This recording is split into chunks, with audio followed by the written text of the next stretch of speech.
Hey YouTube land, Tyconder there doing an action figure review. Now today I'm doing something a little bit different to normal because I am actually still on holidays at the moment, so I am doing a review, so it's on the fly, of something I picked up while I was on my travels, and you can just see the corner of the box there. It is one of the Super 7 Dungeons and Dragons. If I can get that into shot, hang on, bring this a bit better. So it's the Dungeons and Dragons Githyanki figure by Super 7.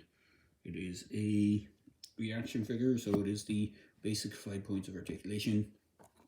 If I flip around the back of the box, you can see how much I paid for it, which is 20 bucks.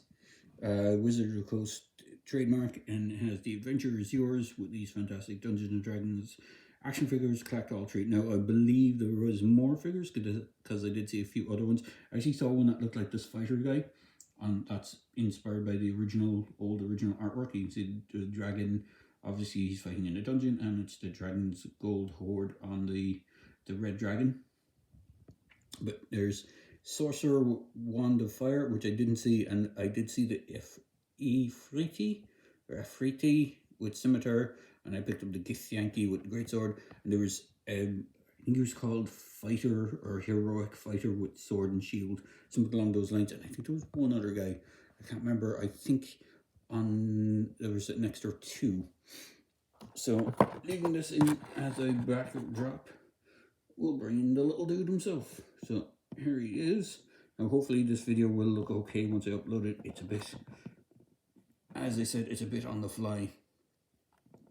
So, and I'm recording it with my with a iPad as opposed to my usual iPhone, because it is not with me. So I'm going to try and move this back a bit just so get a little bit better and a clearer shot on this guy. Let's see if we move the screen a touch so you can see him. He looks pretty good. I'm going to bring in a tape measure so you can measure him. In fact, actually, bear with me 1 second. So I'm bringing the tape measure so you can see he does stand just around a little over 4 inches. He's not too bad. It's a bit of an awkward angle to do this recording at, but I'll see if I can finish it off. So he has one accessory, which is this greatsword. Yeah, because there's a scimitar for the other guy, so it's a greatsword. Technically, greatswords are generally two-handed. Let's flip back around. Yeah, it does say Githyanki with greatsword. A greatsword generally is two-handed as depicted on the box. You can see he's holding it two-handed, but because these don't have the articulation, they only have basic 5 points, he only really holds it with the one hand. You can, however, put it into both hands. He is nicely sculpted, has a kind of tabard with gold, metallic gold kind of armor plating, I would imagine, going down it. It looks like a kind of a leather tunic. He does look like he has mummy wraps on him as well, which is kind of cool. I can't remember what Githyanki are off the top of my head. I think they're like kind of like mummies, but they're a bit more sentient, if I remember correctly. They're not as disheveled as a mummy, and as you can see, he has kind of weird ears and stuff, kind of a skeletal look to his face. He's kind of like a lich in that sense, but he has that kind of weird hairdo with a big point, kind of has a monkeyan or simian look to his head. Now, some description, so he's pretty cool. Basic articulation, head does rotate. His hair pieces are soft enough that they don't hinder it too much. His hands can move forward, not too much. They do get hindered by his shoulder pads, so they can only go that far forward and that far back. And then you get seated.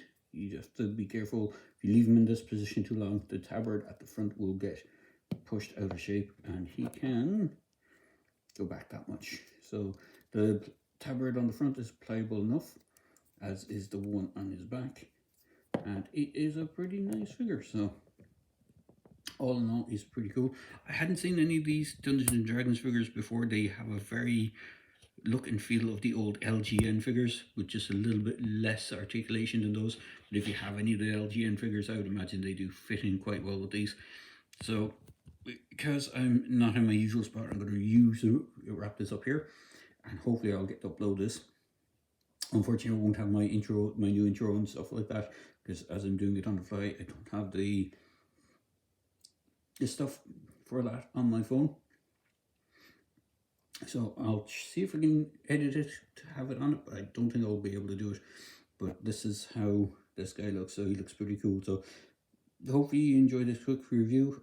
I do like these figures, even though they are the dreaded 5 points of articulation.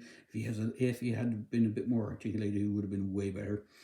But it is what it is. The reaction line is supposed to be a nod or a retro figure line done in kind of Star Wars style, but Kenner style articulation, but with kind of slightly modern characters. I would say modern sculpting, because it is kind of, they still look like they would have come out in the 70s, 80s kind of thing when the Star Wars line was in its heyday. So they do have that kind of retro look to them. They don't have super detailing like you can get with most other figures. So it is what it is. So there you go, guys. Hope you enjoyed this quick video review. And as always, please feel free to like, comment, and subscribe to my channel. Cheers.